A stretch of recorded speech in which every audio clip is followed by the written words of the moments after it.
Live from Fargo and serving you on TV, online, and on the go. This is Valley News Live at 6.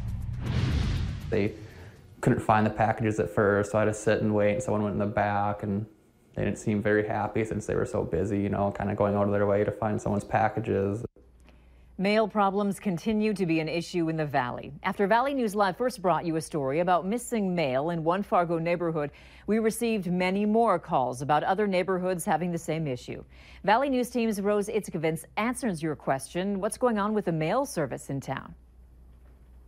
When I got back to my apartment, I opened my mailbox, and the package wasn't in there. It wasn't on the floor. After his first package went missing, Jordan Risher contacted the Postal Service in Prairiewood. The Inspector General had said, hey, make a comment in your delivery instructions to make sure they don't leave it on the floor and to put it in your mailbox, or to just hold it at the post office. And so that's what I did. He was answered with this note, a USPS restricted information paper saying, LOL, if it doesn't fit, it's going somewhere else. And it's been stated to leave packages, whether you're home or not.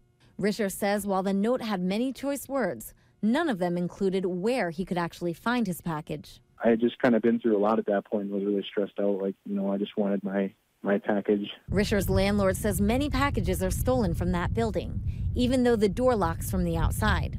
And sure enough, the first person I ran into also recently had a package stolen from him. So I was out about $160 out of pocket. This time it was through FedEx, but Blakeman says they weren't to blame. They had put the door tag on and said if you signed it, you're liable at that point, which I guess makes sense, but it would still be nice if they could do something. Blakeman says when he went to his post office to make sure his mail wouldn't go missing again, they seemed short-staffed. There was a line going out the door, and there were people there that were just kind of walk on by, you know, employees that must have had other duties, but they don't seem to really care about getting the line moving or helping their customers as much that are in there. And there's one other mishandled package worth mentioning here.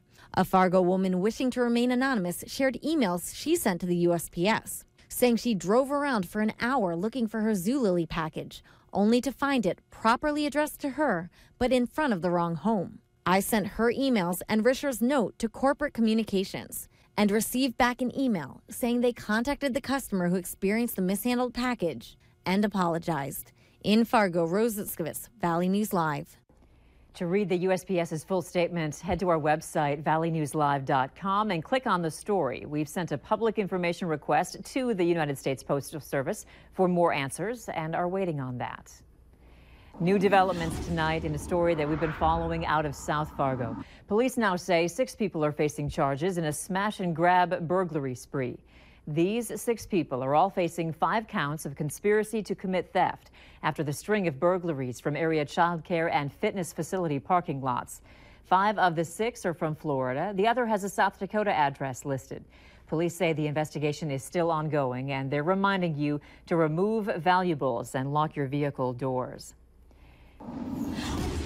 We also have new developments in a story out of the Northern Valley. Police now have a description of a suspect in a story we first told you about yesterday regarding theft at a Grand Forks church. Police are looking for a white, heavy-set woman in her 30s with reddish-brown hair. She was driving a red vehicle. This woman may have entered a coat room at local churches, finding at least a couple remote starters in coat pockets, then activating some door locks and entering at least one car in the parking lot and taking items from that vehicle.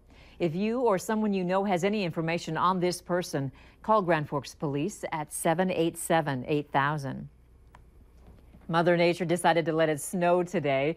Here in Fargo, we saw quite a dusting of flakes on the roads, and soon we'll see colder weather.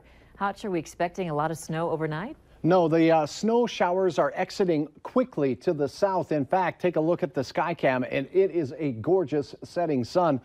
We still have some snow way down to the south, but it's rapidly moving toward the Twin Cities. Within the next half hour, they'll have a snow shot there.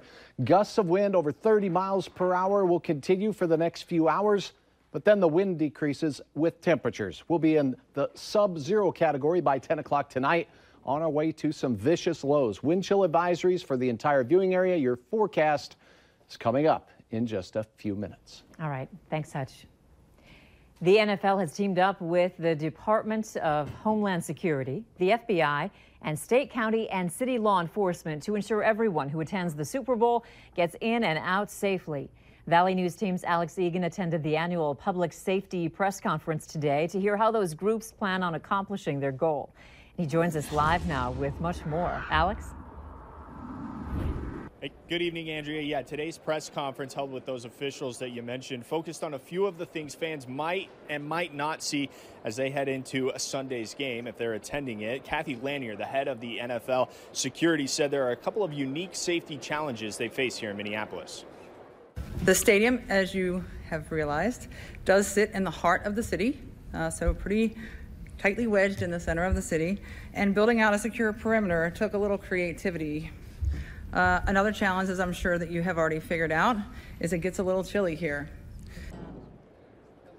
Yeah, one of the ways they are able to combat the cold weather, and we're expecting a cold one Sunday here in the Twin Cities. For the first time ever, the NFL is using what they are calling remote satellite checkpoints, meaning fans can come here to the Mall of America, go through security screening, get on a train, and head right into US Bank Stadium. Over the course of the last 2 years, law enforcement groups have been assessing vulnerabilities and conducting trainings for all security and law enforcement who will be in and around the stadium.